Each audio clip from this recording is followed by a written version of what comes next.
Top 20 list से बाहर हुए गौतम अडानी एक बार फिर से टॉप 20 में अपनी जगह बना ली है। 4 दिन पहले तक गौतम अडानी, जो दुनिया के दूसरे नंबर के अमीर व्यक्तियों में शामिल थे, वो टॉप 20 से भी बाहर हो गए थे। इस बात की चर्चा पूरे सोशल मीडिया पर छाई हुई थी, लेकिन अभी हाल ही में फोर्ब्स की लिस्ट के अनुसार गौतम अडानी फिर से टॉप 20 में आ गए हैं।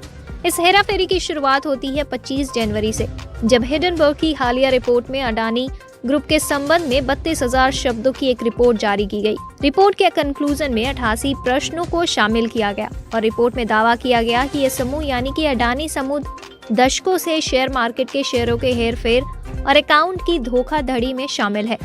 रिपोर्ट में कहा गया कि 3 साल में शेयरों की कीमतें बढ़ने से अडानी समूह के संस्थापक गौतम अडानी की संपत्ति $1 अरब से बढ़कर $120 अरब हो गई है।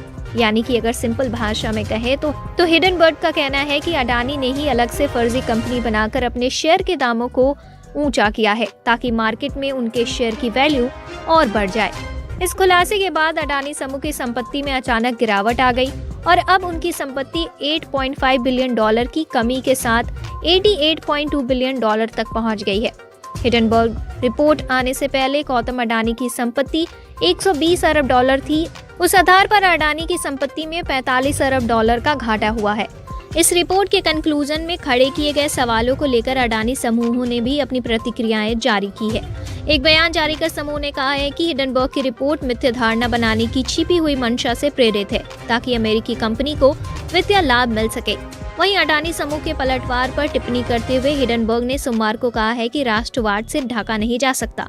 हालांकि सरकार की तरफ से अभी कोई प्रतिक्रिया सामने नहीं आई है। अभी ये खींचातानी चल ही रही थी, वार पलटवार चल ही रहा था कि एक और लिस्ट जो फोर्ब्स की तरफ से जारी की गई, जिसमें अडानी टॉप 20 अमीरों के लिस्ट में शामिल हो गए हैं। फोर्ब्स के रियल टाइम बिलियनियर्स लिस्ट के मुताबिक गौतम अडानी अब इस लिस्ट में 17वें स्थान पर पहुंच गए हैं। मंगलवार को अडानी ग्रुप में बढ़त दर्ज की गई थी और इसके बाद गौतम अडानी की कुल नेटवर्थ यानी अडानी नेटवर्थ में भी इजाफा दर्ज किया गया है। अब अगर संक्षिप्त में बात करें कि हिंडनबर्ग क्या है, तो हिंडनबर्ग एक अमेरिकन इन्वेस्टमेंट कंपनी है जो फॉरेंसिक वित्तीय अनुसंधान यानी फॉरेंसिक फाइनेंशियल रिसर्च का काम करती है। हिंडनबर्ग रिसर्च एक वित्तीय शोध करने वाली कंपनी है जो इक्विटी, क्रेडिट और डेरिवेटिव मार्केट के आंकड़ों का विश्लेषण करती है। यानी अगर सिंपल भाषा में कहें तो इसे कॉरपोरेट जगत की गतिविधियों के बारे में खुलासा करने के लिए जाना जाता है। कंपनी ये पता लगाती है कि क्या शेयर मार्केट में कहीं गलत तरीकों से पैसों की हेराफेरी तो नहीं हो रही है, क्या कोई कंपनी अकाउंट मिसमैनेजमेंट करके तो खुद को बड़ा नहीं दिखा रही है, क्या कंपनी अपने फायदे के लिए शेयर मार्केट में गलत तरह से दूसरी कंपनियों के शेयर को बेट लगाकर नुकसान तो नहीं पहुंचा रही है। तो अब तक इस वीडियो में आपने देखा कि कैसे अडानी टॉप 20 के लिस्ट से बाहर हुए और वापस से शामिल भी हो गए। तो आज की बात बस यहीं तक, कल फिर होगी मुलाकात। जय हिंद, जय भारत।